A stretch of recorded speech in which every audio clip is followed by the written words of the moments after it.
Everyone, greetings from La Ciudad de Mexico. I'm here for the Lenguas Conference. Looking forward to seeing Eder and maybe Alejandra today. Hope you're all well. Just wanted to highlight a few things I noticed from your last assignments that I thought would be good to focus on. Let's see, I'm looking at my notes here.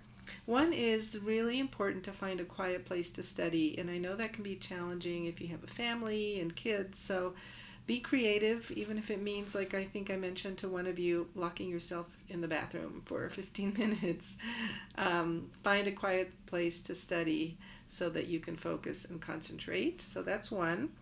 Another one is to work on one skill at a time. I've noticed a few of you commenting on the challenges of taking notes and shadowing at the same time. So I would suggest listening to the recording first and pausing it when you hear a word you don't know, writing it down, looking it up, practice pronouncing it, and then go back and do your recording or your shadowing once you have looked up the words that you have trouble with, rather than trying to do both at the same time. So I hope that helps. Another thing that I think would be helpful is to use flashcards. So when you look up the words that you have trouble with, write them down, look up the spelling to make sure you got it right, and then practice pronouncing them. Some of the sites I had suggested for you, like Lingui, if you click on the little microphone, and I'm sure you can find other sites to do that as well, you can hear the proper pronunciation, so that might be helpful. So check out the flashcards, look at them a few times a day and say them out loud until you feel confident with the pronunciation. And let's see, tip number 4.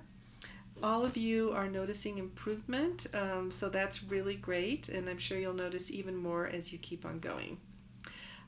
Some of you mentioned that you had trouble when the speaker, the author of the book, speeds up.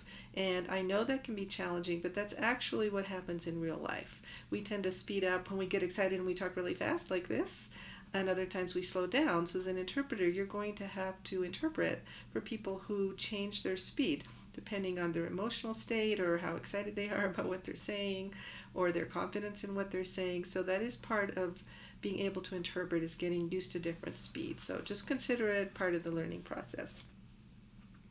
Another thing I think would be useful for you, just to encourage yourselves, is over time as you do more recordings, go back and listen to those first ones so you yourself can see how much you've progressed over time. So overall, I think you guys are doing a great job. I'm really glad you're talking in the discussion groups. So